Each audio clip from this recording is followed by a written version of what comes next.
si Macron dissout l'Assemblée, il lui arrivera la même chose qu'à Chirac. Vous voyez toujours pas le rapport avec mon potiron? Eh ben c'est le jour 7. On est à Trente, dans les Alpes, une ville qui est devenue très récemment italienne, et c'est un petit peu ce qu'on va voir aujourd'hui.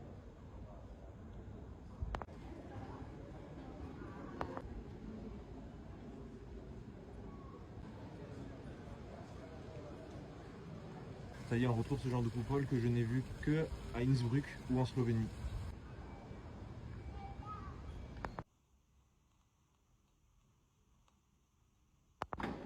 Ça, les rues avec les murs de montagne au fond comme ça me fait tout de suite penser à Innsbruck. En plus de l'architecture qui est assez semblable aussi.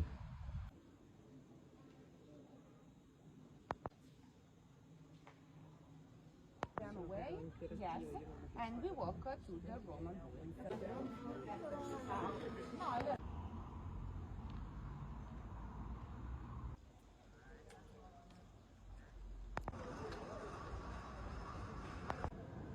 Avevo visto l'inizio della strada.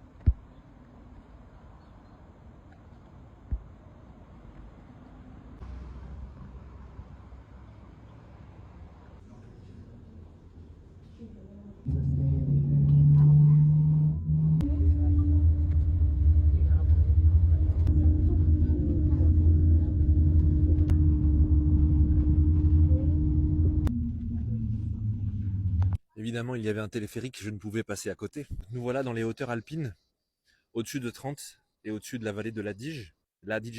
Alors c'est marrant parce que ça me fait beaucoup penser à Innsbruck, et au vu que j'avais au-dessus de la ville d'Innsbruck. Je vais vous montrer ça tout de suite. Mais par contre, il y a des cigales, plus de toits en tuiles, et il fait beaucoup plus chaud. Donc on sent quand même qu'on est plutôt du côté méditerranéen des Alpes.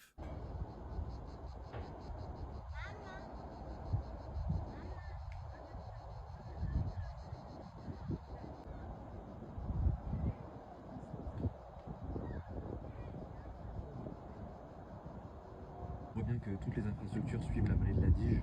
La voie ferrée ici, la rivière et l'autoroute. Tout est construit dans le lit de la rivière. Et là-bas, le début des vignes, parce que c'est une région très réputée pour son vin aussi.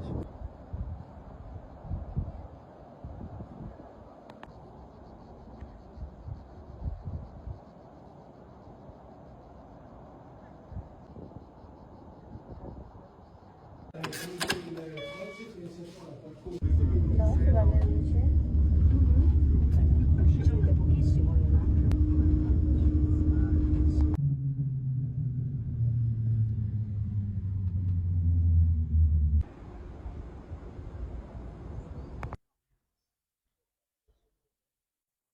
Ce que vous venez de voir, c'est une plaque en hommage aux morts de la Première Guerre mondiale. Vous me direz, classique. En fait, la ville de Trente a une histoire particulière. Jusqu'en 1918, la ville de Trente est une ville autrichienne. Elle est un enjeu majeur de la fin de l'unité d'Italie, puisque vous savez que l'Italie est un pays très récent, et qui a terminé son unité, disons, en 1918. Un peu comme l'Alsace et la Moselle pendant la Première Guerre mondiale pour la France. Elle appartient à l'Empire austro-hongrois, mais elle contient en fait une majorité d'italophones, ce qui, du point de vue italien, rend légitime les revendications pour rattacher le Trentin à l'Italie fraîchement créée. En 1918, l'Italie a gagné la guerre aux côtés de la Triple Entente, le Trentin est rattaché au pays, et la victoire est célébrée. Mais à partir de 1922 et la montée au pouvoir de Mussolini, cette victoire et le rattachement du Trentin à l'Italie va être instrumentalisé, utilisé à des fins nationalistes, et il va falloir italianiser la ville. Parce que même s'il y a des italophones, il y a encore beaucoup de traces de la présence autrichienne, et notamment il va falloir changer le nom des rues. C'est pour ça que vous trouvez à Trente beaucoup de noms de rues qui sont finalement assez consensuels et qui ont effacé l'identité locale ou l'identité autrichienne, comme Dante, Léonard de Vinci, mais aussi Garibaldi, Mazzini, c'est-à-dire des héros de l'unité, ce qui permet de mettre la mémoire de l'unité italienne au service du récit nationaliste qu'est en train de construire Mussolini et le fascisme, tout en créant une identité nationale standard pour la ville, ce qui permet de la rattacher au reste du pays. Mussolini va se rendre souvent ici et va inaugurer des statues, des places, des mémoriaux, notamment un mémorial que je vous mets ici, qui est le mémorial de Cesare Battisti. C'est aussi pour ça que dans le Trentin, mais aussi dans le Haut-Adige, donc dans la ville de Bolzano où j'irai tout à l'heure, on trouve cette identité un petit peu hybride, syncrétique entre l'Autriche et l'Italie, mais aussi, vous voyez, ce genre d'architecture qui ressemble à des chalets de montagne, aussi bien que ces coupoles comme celle-là, là, ou celle-ci, que je vous montrais tout à l'heure, typique de l'architecture alpine et autrichienne.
Ce que vous venez de voir derrière moi, c'est la Torre Aquila, qui fait partie de ce grand ensemble, qui était un château avec une fonction défensive à l'époque du Moyen-Âge, jusqu'à ce que le prince-évêque local, à la fin du XIVe siècle, le transforme en un palais qu'il a entièrement fait décorer, notamment avec la salle du cycle des 12 mois que vous venez de voir, qui représente la version fantasmée et idéalisée de ce que le prince-évêque espérait pour la société de Trente. Bon, il n'a pas eu le temps, finalement, il s'est fait renverser en 1407, et le château a récupéré sa fonction défensive. Cette fresque, elle ressemble beaucoup aux fresques du bon et du mauvais gouvernement à Sienne. Je vous mets une image tout de suite. Elles datent à peu près de la même époque, sont dans le même style. Tout le reste du château se visite, c'est vraiment très très grand, il y a des plafonds époustouflants, et c'est ce que vous avez vu à la fin de ma visite.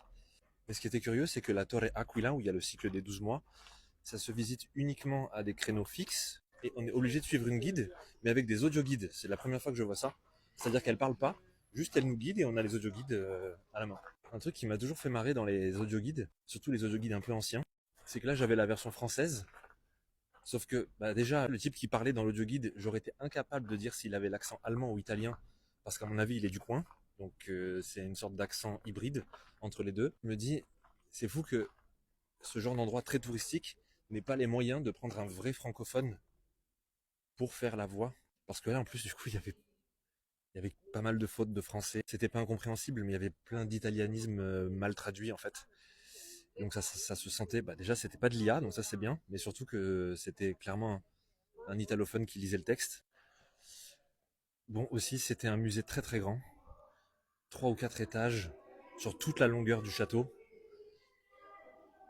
Et il y avait énormément de personnel de musée qui voulait absolument m'indiquer tout le temps le chemin, parce que je pense que je l'ai pris dans le mauvais sens à un moment, et il voulait pas me laisser sortir quoi. À chaque fois je disais non mais c'est où, par où la sortie? Oui ça j'ai déjà vu. Et vous êtes sûr, vous avez déjà vu cette pièce? Et là-bas il y en a 7 qui sont magnifiques. Vous avez vu les plafonds? Et retournez là-bas, vous avez fait le 3e étage. Laissez-moi sortir en fait. J'ai faim.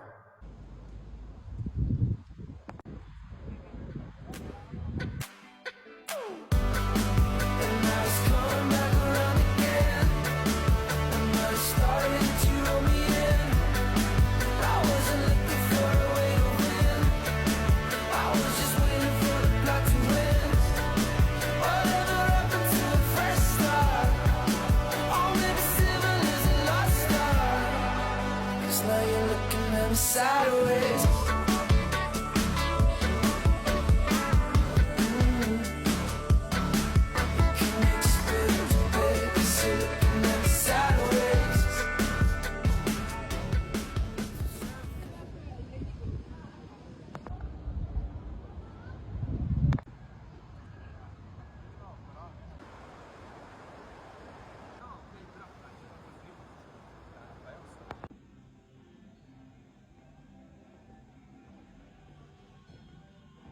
Tu sei di Nizza, per cui è un po' al confine, però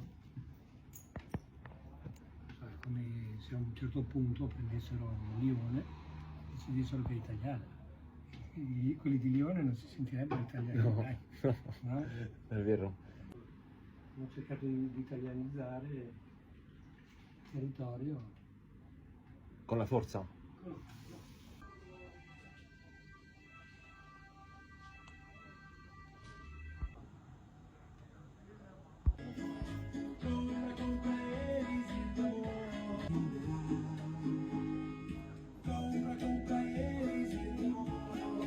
Je vous avoue que j'ai eu un petit coup de fatigue en partant de 30. J'avais un peu les jambes coupées, j'en avais un peu marre. Je me suis dit bon, tant pis Bolzano, tant pis. Ce sera juste un arrêt, un endroit pour me reposer avant Munich. C'était sans compter ma rencontre avec Fabio, le propriétaire du Airbnb.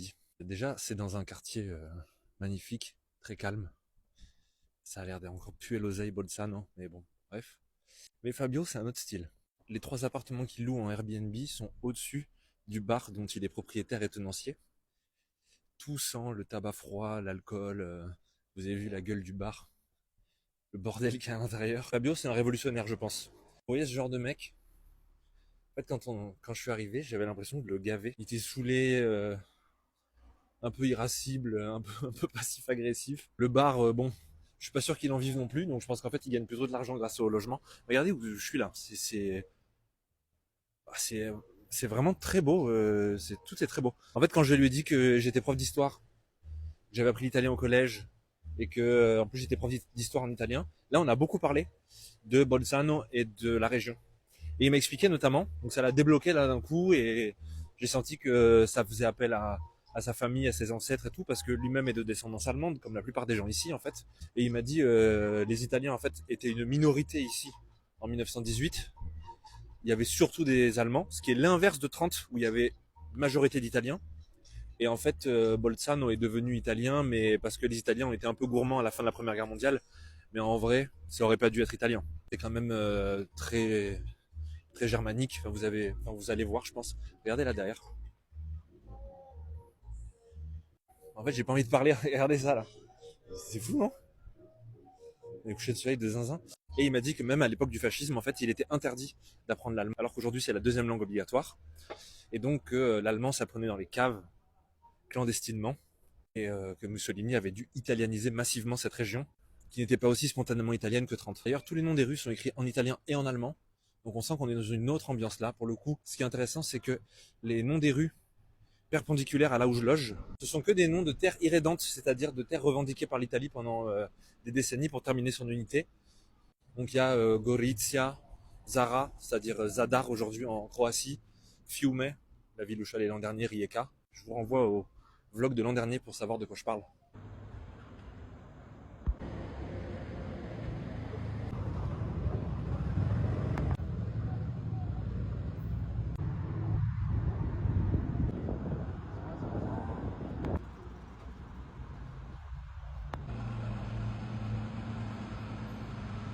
Un truc qui a débloqué un peu Fabio aussi, c'est quand je lui ai dit que j'étais niçois et corse. Alors là, il m'a dit, ah bah t'es à moitié italien en fait. J'aime bien.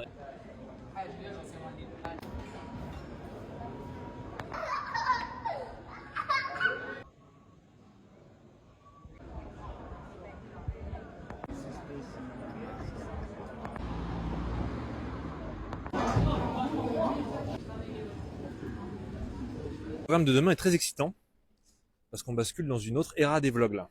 Puisqu'il y aura des guests à partir de maintenant, quasiment tout le temps. Demain, je rencontre un très célèbre youtubeur. J'ai très très hâte de rencontrer mon idole. Donc ça va aussi un peu moins vlogger, les vlogs seront peut-être un peu moins longs et tout, parce que quand je suis avec quelqu'un, rappelez-vous l'an dernier, bah ça vlog un peu moins, on profite quoi. On a des discussions en fait. Ah oui pardon, j'ai pas dit, mais en fait on va traverser l'Autriche et aller jusqu'à Munich où on restera 3 nuits. Donc ça va être grosse era Allemagne aussi. Fini les italienneries, on traverse les Alpes, ça y est, et on va à München. Allez, bonne nuit.